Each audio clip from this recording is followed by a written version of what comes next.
एम्फ्रेल fever का मतलब है हड्डियों का बुखार। ये ज़्यादातर गायों में देखा जाता है और बफेलो में भी, ये कुछ कुछ बफेलो में ये हड्डियों का बुखार आता है, जिसे हम आम भाषा में बताऊं तो इसे हम डेंगू कहते हैं।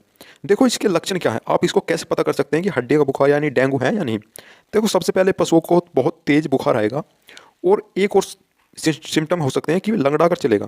लंगड़ा कर चलने का मतलब है कि उसे हड्डियों का बुखार आ चुका है, यानी कि डेंगू। ठीक है। अब देखो मैं इसकी बात करूँ तो पहले दिन तो क्या होगा कि हड्डियों का फीवर आएगा, बहुत तगड़ा तेज बुखार आएगा, आंखों में पानी आएगा ना, यानी कि भैंस की और गायों की इनमें आंखों में और आयों में पानी आएगा। फिर धीरे धीरे मिल्क डिक्रीज होगा, यानी कि दूध में भी कमी हो सकती है। फिर वे क्या काम होगा, उसमें जुगाली भी कम होनी स्टार्ट हो जाएगी, जुगाली भी कम करेगा वे। फिर क्या होगा, फिर एक तो पहले दिन तो देखो क्या क्या हो सकता है कि उसे तेज बुखार आएगा, उसका दूध भी कम हो जाएगा, वो जुगाली कम करेगा और लंगड़ा कर चलेगा। दूसरे दिन क्या होगा उसका, दूसरे दिन लंगड़ा कर चलेगा पर वे खड़ा नहीं होगा, खड़ा नहीं होगा, और तीसरे दिन वे अपने आप ठीक हो जाएगा। देखो इसमें हड्डियों के बुखार में क्या है कि ये 3 दिन में पशुओं में आता है, 3 दिन बाद ही अपने आप चला भी जाता है। मोस्टली केस में क्या होता है कि ये बुखार, हड्डियों का बुखार अपने आप ही पशुओं में ठीक हो जाता है। अब देखो इसकी ट्रीटमेंट की बात करूँ, अगर बुखार नहीं ठीक हो रहा है तो फिर क्या ट्रीटमेंट लेंगे। देखो जो फर्स्ट डे का हम ट्रीटमेंट लेते हैं इसमें, जो कि नॉन प्रेग्नेंट पशु है उसके हम इंजेक्शन लगाते हैं। ठीक है।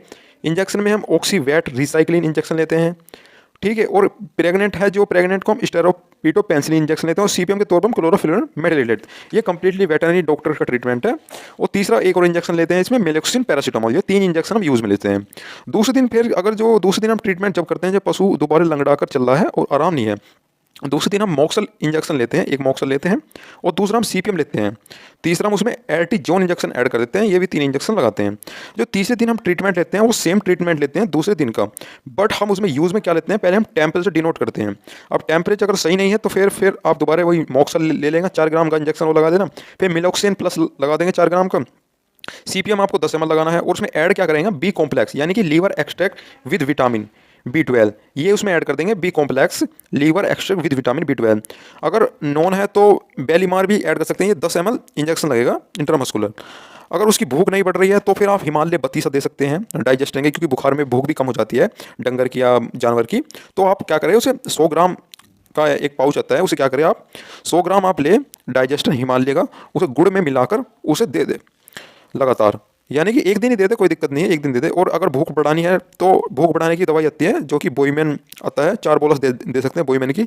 स्टार्टिंग में आपको 4 देनी है, फिर दूसरे दिन आपको 2 देनी है। ठीक है।